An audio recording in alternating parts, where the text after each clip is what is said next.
Thank you. Very excited to have folks here together and online.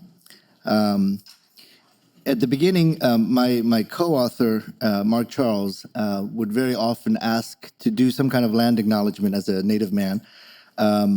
What I would suggest, because we are coming from all over the world and all over the U.S., that you just write this down or put this into your phone, native-land.ca, and to do your own land acknowledgement in the communities that you are. And that will cover North America. It would not cover outside of North America. But to begin our time together acknowledging the lands that we are occupying, but maybe are not lands that we are originally from. So native-land.ca. So in lieu of a land acknowledgement, I would ask if you would do that on your own, in your own communities. Our topic today, and our topic for this week together. Evangelism as a church practice has come under great scrutiny.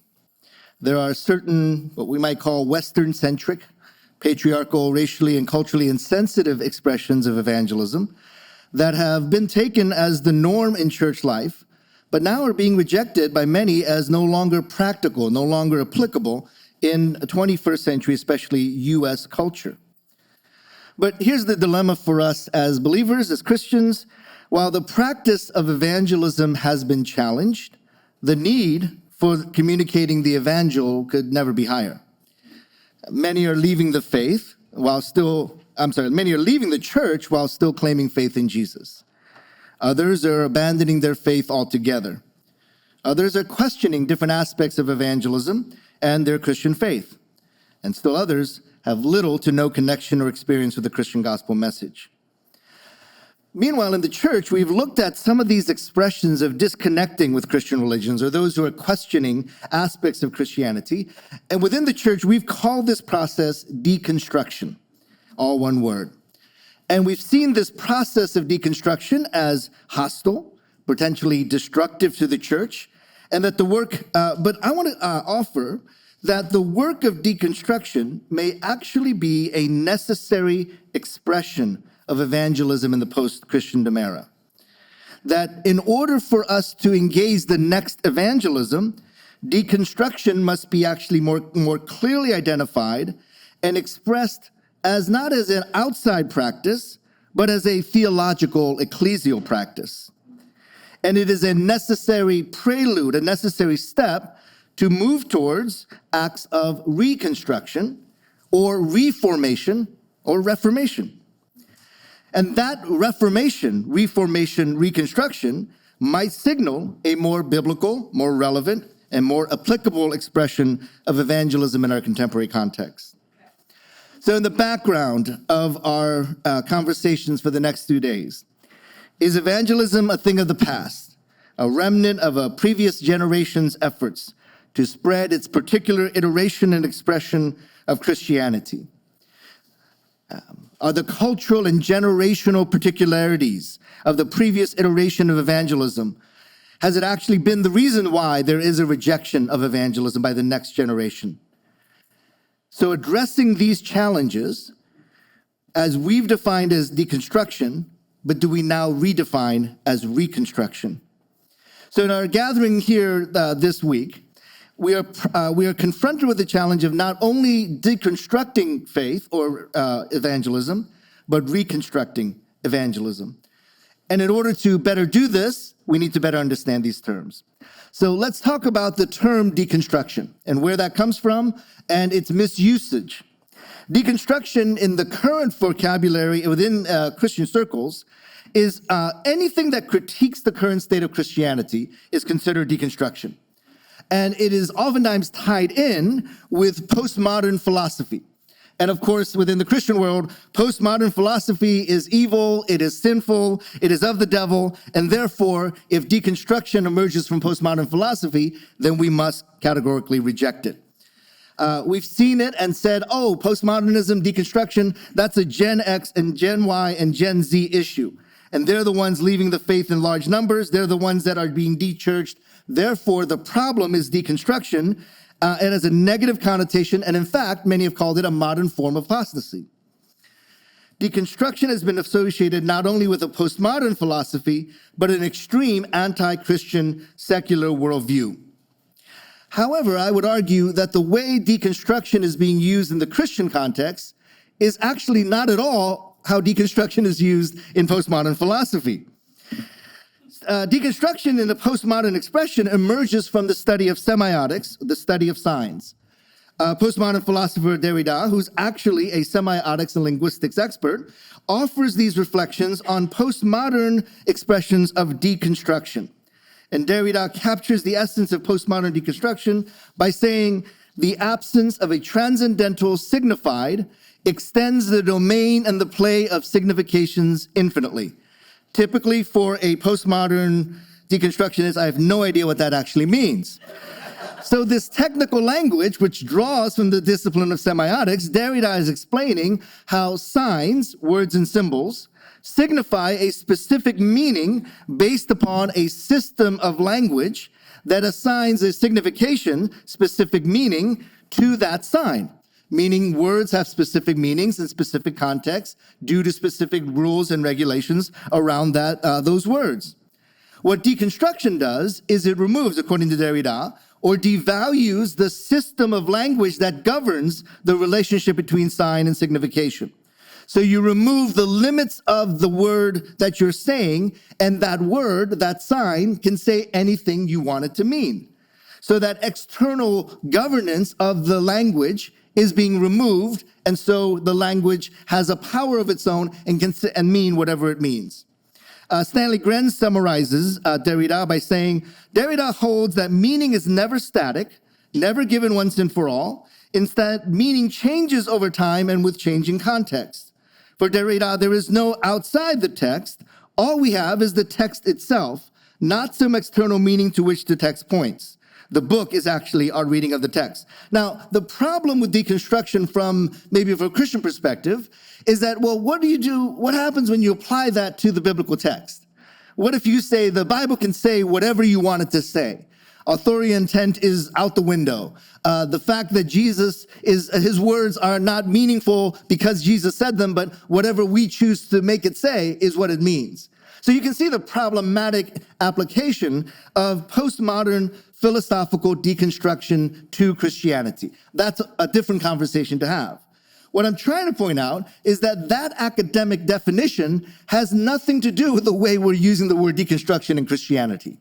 Because in Christianity, we're not taking words and taking ideas and assigning new meaning to them. We are actually challenging the constructs, the scaffolding, the surrounding ideas around Christianity rather than maybe Christianity itself. So to associate the postmodern deconstructionism to our Christian enterprise, it's actually not, there's a huge disconnect there. In fact, I would argue this irony. Those who are fearful of deconstruction, some are actually doing deconstruction because they're taking the word deconstruction and making it mean whatever they want, which is actually the work of deconstruction. They're taking the word CRT and making it mean whatever they want because it's a misapplication. So what I want to raise today is there a possibility that the deconstruction we're seeing in the younger generation, in the current iteration of the church, especially in North America and the United States, could that actually be a positive expression of our faith rather than what has been assigned to it? We take deconstruction and hyphen construction as a challenge to the existing systems and structures of Christianity that may be problematic, that may be culturally contextual for the moment of a generation earlier or for centuries earlier, but may be problematic for this particular generation and for this particular iteration of Christianity. And that deconstruction, again, with the apostrophe there, with the hyphen there, is a act of reforming the faith, and that it is a precursor to Reformation. Tearing down dysfunctional evangelical Western constructs of Christianity may actually be the work of Reformation. So let's talk about some of these themes that we're going to cover here in terms of deconstruction. Is there, as I've written in previous works, a cultural captivity to Western culture that is actually stronger than our appreciation of Scripture? In other words, our Christianity, our evangelism looks more like Western culture or American U.S. culture than it looks like the gospel of Jesus Christ. So what we see, for example, is a hyper-individualism, where hyper-individualism drives our evangelistic efforts. Is that cultural or is that scriptural? There's a consumerism and materialism that seems to drive many of our evangelistic efforts. Let's get more people into our seats so that we can have better numbers in our church so that our offering can grow. Is that cultural or is that scriptural? Racial and cultural chauvinism, is that a particular cultural expression or is it actually the Word of God? A form of toxic masculinity that might drive our evangelism. Is that scripture or is that a Western construct? So again, we are not challenging what we would call the evangel in evangelism, but the scaffolding might need to be torn down. The heart and soul of the evangel remains, but we are challenging the narratives, the imagination, the cultural captivity that might actually be the barrier for the reformation of the church. So these narratives, this imagination, this cultural captivity, these dysfunctional expressions of faith are what we want to challenge on day one. And in day 2 and day 3, we want to continue that process, not just of deconstruction, but of reconstruction. And here, one of my things that I've been kind of obsessed about is the idea that you can't beat a narrative with more of the same narrative. That if you have a broken system and you try to fix the system with the narratives that formed that system in the first place, you're probably going to end up with that system all over again. And so part of deconstruction is deconstructing the broken system and the broken imagination and narratives that built that system in the first place. So our reimagining, our reconstruction requires us to explore new narratives, new imagination that are the counter narratives. The way I've often explained it is that if you picture a John Deere tractor tire at the top of a hill, and you're in the middle of the hill, and at the bottom of a hill is your pet dog or pet cat. And the tire starts rolling down the hill and it has a momentum, a narrative momentum, and you want to stop it. You get in front of it as the heroic individual to stop it, but you get steamrolled by that tire. Or you get into the system to try to stop it, but then you get caught up in the momentum of that tire, and now you've made the problem worse. What you need if a momentum is moving in one direction is to create a counter momentum. If there is a deconstruction, you need a reconstruction. And so our task this week is to not only examine the scaffolding, the dysfunctional narratives and imagination that are broken, that need to be addressed, but also to examine the new models, the new expressions, the creativity that is emerging in the church, not just in the U.S., but throughout the world. This is the power and the act and work of reconstruction. I would challenge us today and tomorrow and the next few days to have this in mind, that our task is not a truth-possessed approach, but our task is a truth-pursued approach. We are pursuing the truth together. Doesn't mean that truth doesn't exist. It means our task is not to own the truth and dispense the truth as if we own it, but to actually pursue the truth together. I learned this concept through my background as a political science major as an undergrad.